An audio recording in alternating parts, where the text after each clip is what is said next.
25 दिन में तो पैसे डबल नहीं होते हैं, ये हम सबको समझ में आ चुका है।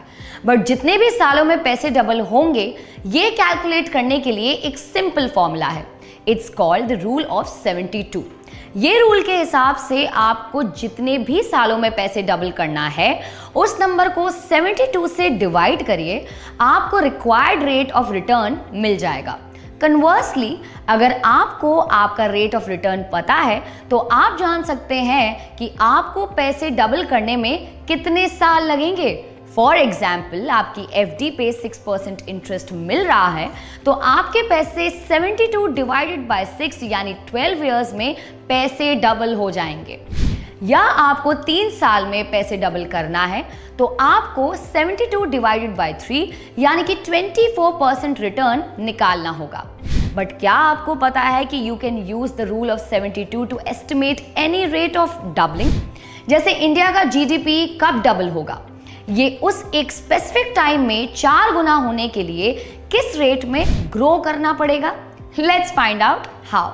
करंटली हमारा जीडीपी 3.75 ट्रिलियन डॉलर्स है और वर्ल्ड बैंक और आईएमएफ के हिसाब से इंडिया 6 to 7% पर इन फ्यूचर ग्रो कर सकता है, which is a reasonable assumption.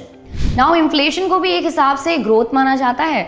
अगर आप जानना चाहते हैं क्यों, तो हमें कमेंट सेक्शन में जरूर बताएं। बट अगर हम 6% इन्फ्लेशन को 6% ग्रोथ ऐड करते हैं तो नॉमिनल टर्म्स में जीडीपी 12% से ग्रो होगा। So as per rule of 72, if our GDP grows at 12%, it will double in 72 divided by 12, that is 6 years. That means 2029 तक हमारा GDP 3.75 ट्रिलियन डॉलर्स से 7.5 ट्रिलियन डॉलर्स के आसपास आ जाएगा।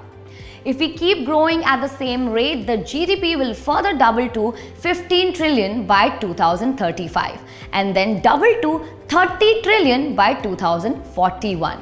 अब इस इक्वेशन में थोड़े चेंजेस करके देखते हैं। अगर इन्फ्लेशन ऑन एन एवरेज 4% रहा, then nominal GDP growth will be 10%. या फिर इन्फ्लेशन 6% है और रियल GDP ग्रोथ से 4% ही हो पाई, तो भी नॉमिनल GDP 10% से ग्रो करेगा। Then based on rule of 72 अब डबलिंग होगा।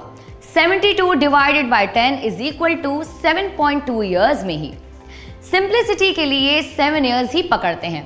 देन सिमिलर वे में हम 2045 के पहले ही 30 ट्रिलियन मार्क अचीव कर सकते हैं।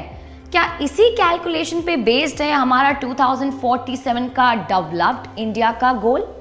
वो तो हमें नहीं पता, बट ये रूल से हम बेसिक एनालिसिस जरूर कर सकते हैं।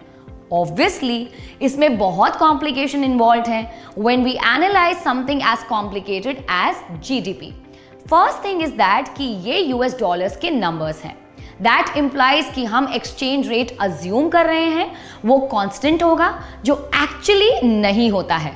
अब 20 साल पहले 50 रुपए इक्वल्स $1, ये रेट हम पकड़ के चलते थे, पर अब है 80 रुपए। अब नेक्स्ट 20 ईयर्स में कौन सी डायरेक्शन में ये रेशो जाएगा, ये नहीं पता।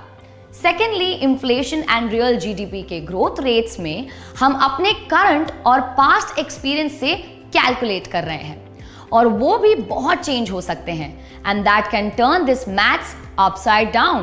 देन लास्टली, जीडीपी ग्रोथ बहुत सारे फैक्टर्स पे डिपेंड करता है, like policies, global economic conditions, population growth rate, education levels, etc. So, simple tool है, but remember that underlying factors are very complicated. अब जल्दी से ये रूल दूसरे कंट्रीज के लिए यूज करके देखो या फिर अपने इन्वेस्टमेंट पोर्टफोलियो पे एनालिसिस करो और आपके एनालिसिस हमारे साथ शेयर करो।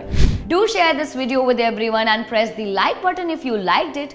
और इसी तरह की कंटेंट अगर आपको चाहिए तो हमें फॉलो कीजिए। For more information, please click on the link given in the description. Investment in securities market are subject to market risk. Read all the related documents carefully before investing.